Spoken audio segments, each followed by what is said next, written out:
ये आपने सुन लिए ना उनके इंटरव्यूज सोशल मीडिया के ऊपर कि मैं थक गया हूँ इंतजार करते करते, कोई मुझसे बात ही नहीं कर। ठीक है, मालदीव अगर नहीं हमें ज़्यादा हाथ पकड़ा रहा तो हम इन पानियों में जो हमारे जजीरे हैं हम उन पर अपनी प्रेजेंस कायम करेंगे और चाइना को भी आंखें दिखाएंगे, मालदीव को भी चेक में रखेंगे और आज़ादाना इस इलाके में अपनी सरकारें हैं चीन की, जहां पर उनको अपने जो उनके जो आईएएस अधिकारी, सॉरी आईएएस नहीं बोलना चाहिए, एडमिनिस्ट्रेटिव अधिकारी जो है उनको सैलरी देने के लिए पैसे नहीं है।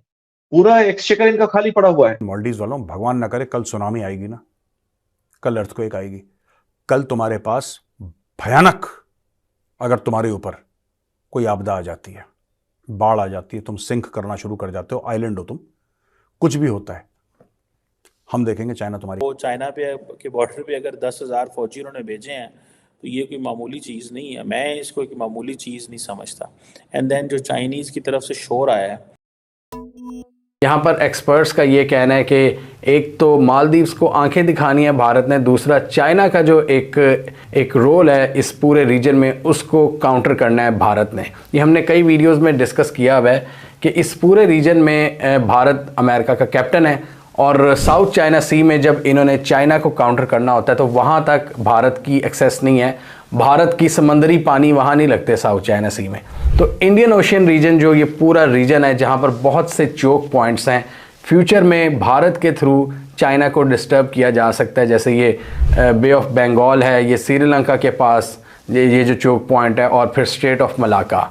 यहाँ पर भारतीय नेवी को मजबूत किया जा रहा है, उनको एडवांस वेसल्स दी जा रही हैं, एयरक्राफ्ट कैरियर बनाने में मदद की जा रही है और पूरी जो नेवल फ्लीट है उसको अपग्रेड करने में अमेरिका भारत की बहुत ज़्यादा मदद कर रहा है। और अभी पिछले दिनों हमने ये देखा कि भारत ने ये जुर्रत की कि चाइना से जो एक सामान आ रहा था, कार्गो शिप पाकिस्तान की तरफ जा रहा था, भारत ने उस पर छापा मार के हम पर इल्ज़ाम लगाया कि ये कोई मिसाइल प्रोग्राम वगैरह की तैयारी के लिए इक्विपमेंट सप्लाई कर रहा था चाइना पाकिस्तान को।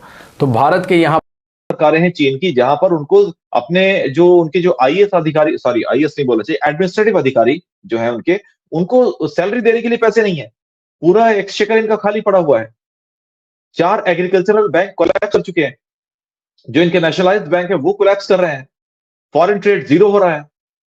अभी जो आपको दिख रहा है ये पहले के बने हुए सामान है जो चल रहे हैं किसी तरह से, लेकिन आने वाले समय में आप देखिएगा कि आप दीजिए इंडिया को 20 साल का समय दीजिए, इंडिया के साथ वेस्टर्न पावर्स और बाकी जितने भी ये जो नाटो कंट्रीज हैं, ये सब इस बात पर एकमत हो चुके हैं कि कुछ भी हो हम चाइना से सामान नहीं लेंगे, चाइना का बहिष्कार करना है। मालदीव वालों, भगवान ना करे कल सुनामी आएगी ना, कल अर्थक्वेक आएगी, कल तुम्हारे पास भयानक, अगर तुम्हारे ऊपर कोई आपदा आ जाती है, बाढ़ आ जाती है, तुम सिंक करना शुरू कर जाते हो, आइलैंड हो तुम, कुछ भी होता है, हम देखेंगे चाइना तुम्हारी कितनी मदद करेगा, देखते हैं, और कितनी देर में मदद पहुंचेगी।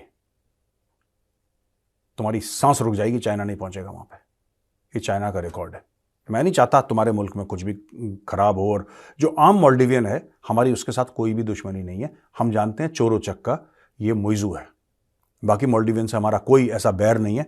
लेकिन मैं आपको आज बता रहा हूं, कल अगर प्रॉब्लम होगी आपके देश में, चाइना नहीं आएगा, और अगर आएगा तो आते आते बहुत देर हो चुकी होगी।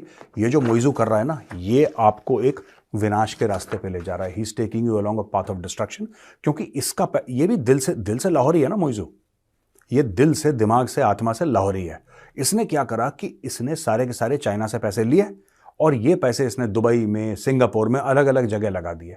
इसके फॉरेन में, ऑफशोर में अकाउंट है मुइज़ू के।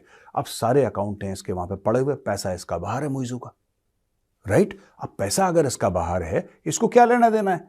जब वहां पे प्रॉब्लम होगी ये प्राइवेट जेट से चला जाएगा बाहर।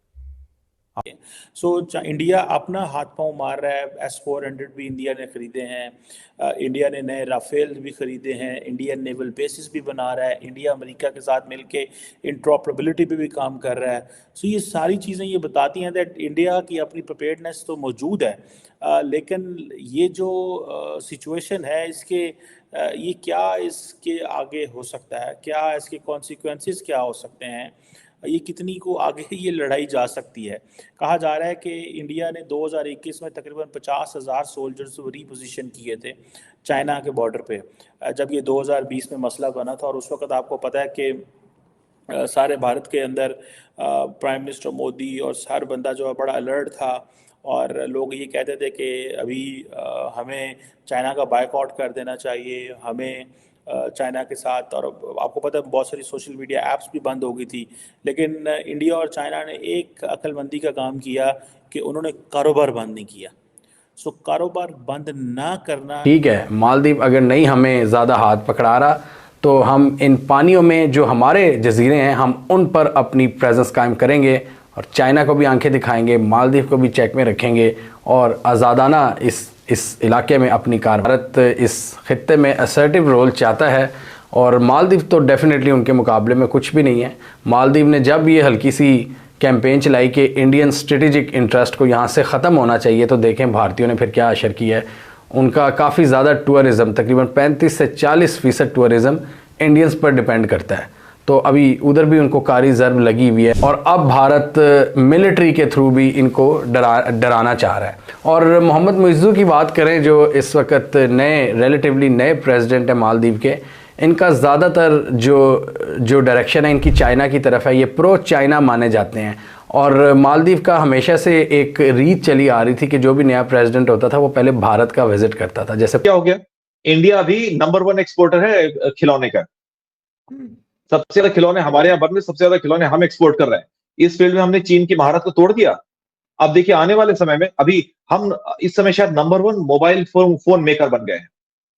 हालांकि ओप्पो, वीवो और आपका वन प्लस ये सारी कंपनियां चीन की ही हैं, लेकिन कोई भी देश जब तरक्की करता है तो ऐसा नहीं करता रातों रात टेक्निक आपके पास आ गई आपने वो कर लिया, नहीं, ऐसा नहीं होता है। यूरोप में रेनेसा आया था, रेनेसा आने के बाद यूरोप को इकोनॉमिक पावर बनने में कितने साल लगे थे हम सब जानते हैं। अमेरिका में भी बॉस्टन टी पार्टी और फिर वो आपका सिविल वॉर के बाद कब अमेरिका राइज किया ये भी हम जानते हैं। फिर वो जो मेजी रेस्टोरेशन हुआ था टोकुगावा शोगुनेट गिरने के बाद जापान में, और उसके बाद राइज ऑफ मिलिटरिज्म हो रहा है, इकोनॉमिक पावर के तौर पर जापान बढ़ रहा है आगे, वो भी हम सब जानते हैं कितना समय लगा था उसमें। चीन का भी वही हाल था। तो इंडिया में भी अभी तक की सरकारों ने जो किया नहीं किया हम सब जानते हैं, लेकिन आने वाले समय में आप देखिएगा कि हम इकोनॉमिक ट्रैजेक्टरी में, अभी देखिए 2014 में हम 10वीं इकोनॉमिक पावर थे दुनिया की सबसे बड़ी, आज की तारीख में हम 5वीं हो गए इन 10 वर्षों में ही, और अब 2027-28 तक बोला जा रहा है हम तीसरी सबसे बड़ी आर्थिक पावर होंगे। उल्लेखनीय है कि जब से मालदीव में मोहम्मद मुइज़्ज़ू की सरकार बनी है तब से ही भारत के साथ दोस्ती में खटास आने लगी है। राष्ट्रपति बनते ही मुइज़्ज़ू ने अपने अक्का चीन को खुश करने के लिए भारतीय सेनाओं को अपने देश से बाहर निकालने का फैसला किया। इस ऐलान के बाद से दोनों देशों के बीच स्थिति और भी बदतर होते चली गई। अब जब भारत रणनीतिक रूप से जरूरी इस क्षेत्र में नौसेना बेस शुरू करने जा रहा है तो इस कदम से मालदीव को जरूरी मिर्च लगने वाली है। भारतीय नौसेना ने एक बयान में कहा कि भारत मालदीव में चीन की बढ़ती उपस्थिति को लेकर सशंकित है।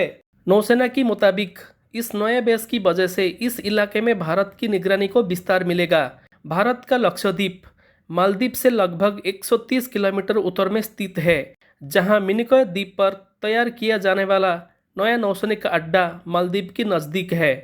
भारत की नौसेना का लक्षद्वीप की कवरत्ती द्वीप पर पहले से ही एक बेस है, लेकिन नया बेस मालदीव से लगभग 258 किलोमीटर की दूरी पर स्थित है।